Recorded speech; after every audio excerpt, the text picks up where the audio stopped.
Sacerdos in aeternum,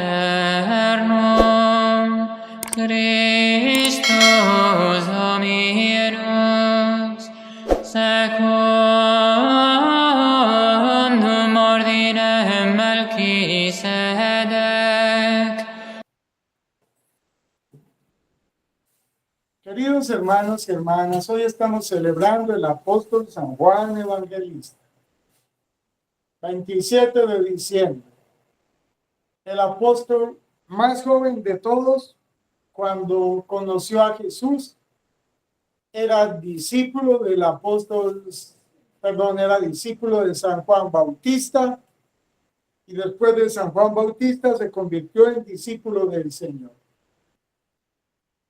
Dicen que cuando el Señor murió en la cruz, el apóstol San Juan vivió 67 años más. O sea que si tú tenías 20, en esos momentos de 20 a 25 años que tuviera, pues nos da que tendría de 85 a 90 años aproximadamente. O sea, murió posiblemente entre 85, 90 o 95 años. Pongamos más bien 90 años. Policarpo de Hermigna, cuando murió, tenía 86 años. Entonces el apóstol San Juan murió de edad avanzada. Dice en la tradición que el apóstol San Juan fue echado a una caldera de aceite hirviendo, pero al ser echado ahí, fue el único que milagrosamente salió vivo de esa caldera de aceite hirviendo y no le pasó nada.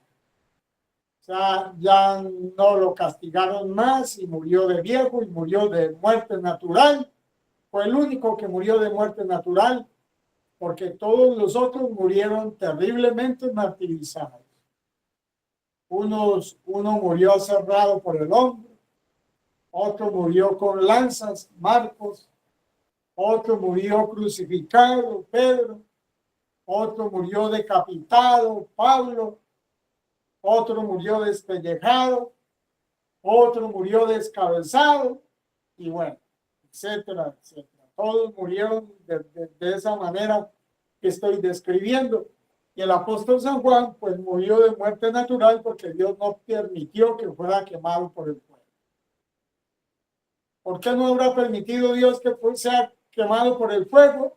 No sabemos. Sí, en el aceite hirviendo, salió ileso, salió vivo.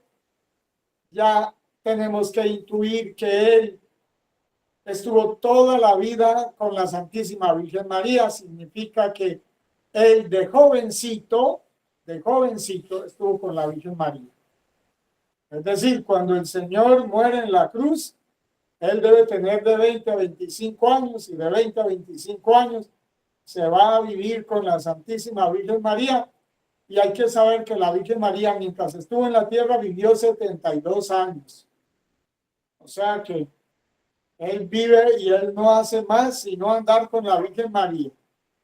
Porque él vive en Jerusalén con la Virgen María. Recibe una carta de San Pedro que está en Antioquía y le escribe una carta para que tome la Virgen María y salga de Jerusalén y se va a Éfeso. En Éfeso permanece 3 años.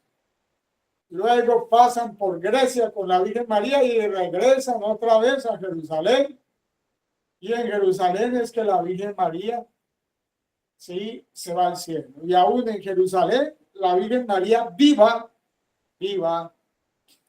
se le aparece en Hispania a Santiago. Ahí es donde le da la misión de decirle que cuando iban a degollar al apóstol Santiago, le dice que tiene que evangelizar esa tierra de Hispania, que era una provincia romana, porque esa tierra iba a jugar una misión fundamental, iba a evangelizar otra tierra. O sea, somos nosotros, que iba a jugar un papel fundamental en el final de los tiempos. O sea, que significa que nosotros jugamos un papel fundamental. Pero ahora no nos vamos a creer los colombianos. Colombia es la luz para el mundo. No, México es la luz para el mundo. No, sí. ¿Y qué podemos decir de Portugal? De Portugal podemos decir que la Virgen María en Fátima dijo, ahí perseverará el don de la fe. Entonces, ¿cuál es la luz? Somos todos nosotros, somos todo el continente, es toda España, todos nosotros, contando Lusitania, y Lusitania es Portugal. O sea, la luz para el mundo, por eso Juan Pablo lo llamó, es nuestro continente, América. Esa es la luz. Así pues que el apóstol San Juan es el apóstol que se recuesta en el pecho de Jesús. Aprende de Jesús y aprende del amor de Jesús. Y el Evangelio nos dice que es el apóstol a quien Jesús quería y a quien Jesús amaba. Entonces, cuando la Virgen María es asunta al cielo, el apóstol se queda solo. Y ahí cuando se queda solo, podemos decir que lo vemos prácticamente, sabemos que está en la isla de Patmos. Según las crónicas, estaba preso, ¿sí? Y ahí en esas islas creo que era una isla de sal, una mina de sal, porque había minas de cobre para el Imperio Romano, había minas de sal, había minas de hierro, ¿sí? Entonces, no sé si era una mina de sal o una mina de cobre. Ahí está. Y ahí, en medio de esa mina, es que escribe el Apocalipsis y dice que es arrebatado un domingo por la mañana. Escribe el Apocalipsis, el apóstol San Juan. Y escribe aquella palabra: el verbo se hizo carne. O sea, hablando, aquí nos vamos a detener un momentito en el misterio de la Santísima Trinidad. Dios es un espíritu puro. Dios es omnipotente, omnipresente y omnisciente. Dios es un espíritu puro en el cual hay tres personas, pero un solo Dios verdadero. Dios es Padre, pero el Padre no es el Hijo. Dios es Padre, pero el Padre no es el Espíritu Santo. El Espíritu Santo no es el Hijo. El Hijo no es el Espíritu Santo. Son distintos. Y Dios Padre ha creado todo. Dios Hijo Redentor ha redimido todo. Y Dios Espíritu Santificado ha santificado todo. Ahora, el Hijo es de la misma sustancia que el Padre, o sea, de la misma naturaleza del Padre. El Hijo es coeterno con el Padre, igual que el Espíritu Santo. Los tres son iguales, no hay nadie superior en ellos. Pero no son tres dioses, es un solo Dios. No son tres omnipotentes, es un solo omnipotente. No es tres omniscientes, un solo omnisciente. No son tres omnipresentes, un solo omnipresente. Pero Jesús, en cuanto se ha hecho en el pesebre, se ha encarnado en el pesebre, ¿sí? Su naturaleza humana, en este sentido, podríamos decir que es inferior al Padre en cuanto a la naturaleza humana. Pero en cuanto Jesús es de naturaleza divina, es igual al Padre. ¿Sí? Igual al Padre. Entonces, por eso Jesús, teniendo en cuenta eso en el Evangelio, podemos decir que la naturaleza humana se conforma con la naturaleza divina. La naturaleza divina no destruye ni absorbe la naturaleza humana, sino que la eleva. Y en el pesebre está el niño Dios. Y en el pesebre está Dios presente. Y entonces, por eso Jesús se pone bajo la voluntad del Padre. Jesús es enviado por el Padre. Jesús, él nunca se denomina Padre. Por eso nosotros no debemos llamar a Jesús Padre. No. Jesús es nuestro hermano mayor, pero nuestro Señor y nuestro Dios. Sí, llamamos al Padre para que no haya confusiones al Padre Dios. Y eso es un errorcito que no lo hemos corregido en la teología, pero que hay que empezarlo a corregir. ¿Sí? Jesús es nuestro Dios y Señor, y delante de Jesús nos arrodillamos porque es nuestro Dios y Señor, nuestro juez. Podemos decir que en cuanto a nuestra naturaleza es nuestro hermano mayor, es nuestro hermano mayor, pero es nuestro Dios. Ah, sí, es que yo ante mi hermano, un sacerdote salió con el cuentito por ahí, que es que ante mi hermano no me arrodillo. Ah, sí, te arrodillas ante tu hermano, pero es que es tu Dios y Señor, y tienes que ponerte de rodillas delante de tu Dios y Señor. Al nombre de Jesús, toda rodilla se dobla en el cielo y en la tierra, y toda lengua proclame Jesucristo el Señor para la gloria de Dios Padre. Pero no debemos llamar a Jesús Padre, eso yo ya los intuía, en el pasado corregía, pero ahora escuché un teólogo diciendo lo mismo, y claro, tiene toda la razón el teólogo, que debemos de tener claras las funciones en la Trinidad. Tenemos un Padre Dios que tenemos que rezarle a nuestro Padre Dios y tenemos que llamarlo con toda verdad Padre. Y a Jesús lo llamamos nuestro Señor. Y al Espíritu Santo nos dirigimos a Él como Dios Espíritu Santo, ¿sí? Y le decimos nuestro Señor también al Espíritu Santo. Llamamos nuestro Señor al Espíritu Santo porque es nuestro Señor, ¿sí? El Hijo es nuestro Señor y el Padre es nuestro Señor.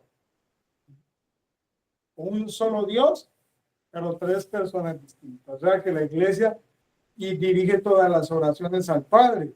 Tenemos que dirigirnos al Padre. O sea que también debemos rezar al Verbo encarnado, a Jesús. Y también la Iglesia nos pide que le recemos al Espíritu Santo. O sea, nos podemos dirigir a cualquiera de las tres personas sabiendo que es un solo Dios único y verdadero. Por eso, las herejías. Un patriarca por allá de la Iglesia Oriental que se llamaba Nestorio empezó a decir que en Jesús habían dos sujetos y que la Virgen María era madre del sujeto humano, pero no era madre del sujeto divino. Herejía, eso se llama nestorianismo. Nosotros como católicos sabemos que Jesús tiene dos naturalezas y en Jesús solamente hay un solo sujeto. ¿Sí? Una sola persona. ¿Sí? Una sola persona con dos naturalezas, no dos sujetos, no dos personas. En Jesús no hay dos personas, una sola persona.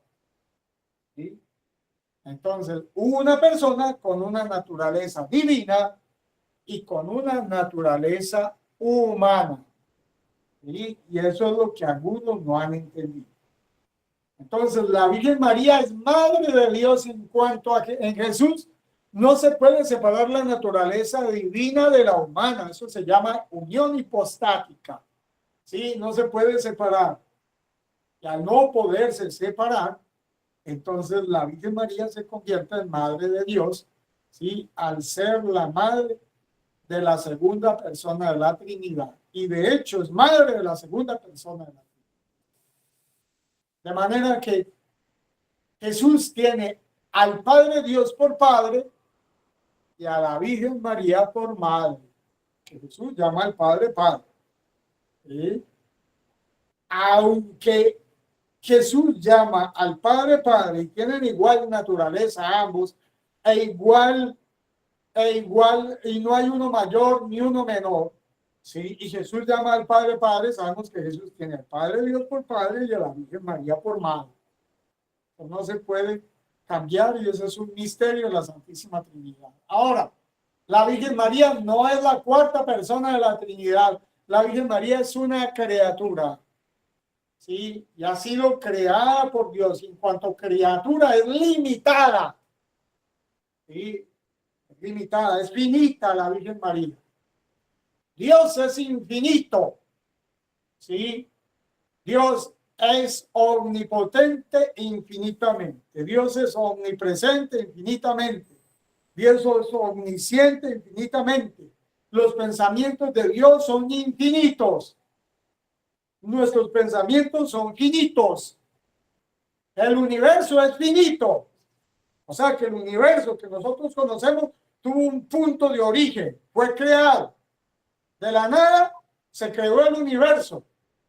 ¿Sí? Una potencia infinita como Dios creó el universo.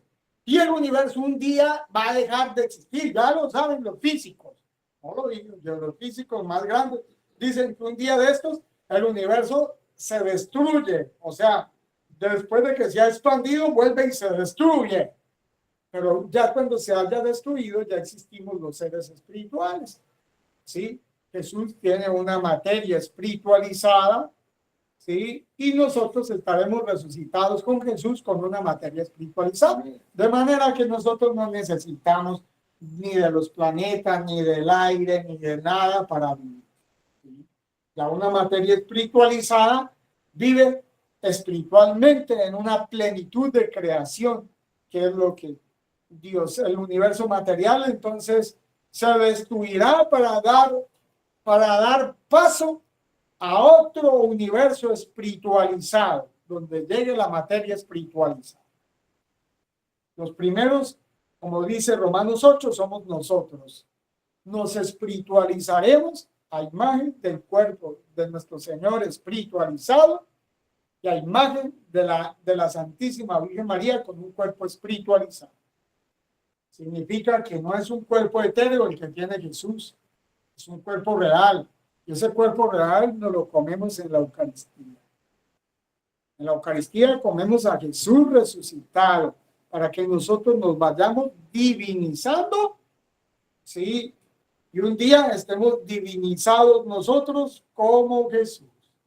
Esta casa corruptible o este cuerpo incorruptible se transformará en una morada incorruptible, nos dice el apóstol San Pablo. Dámosle gracias pues por este apóstol, por el evangelio, por todo lo que nos enseñó y por este misterio santo. panem et vinum aptoli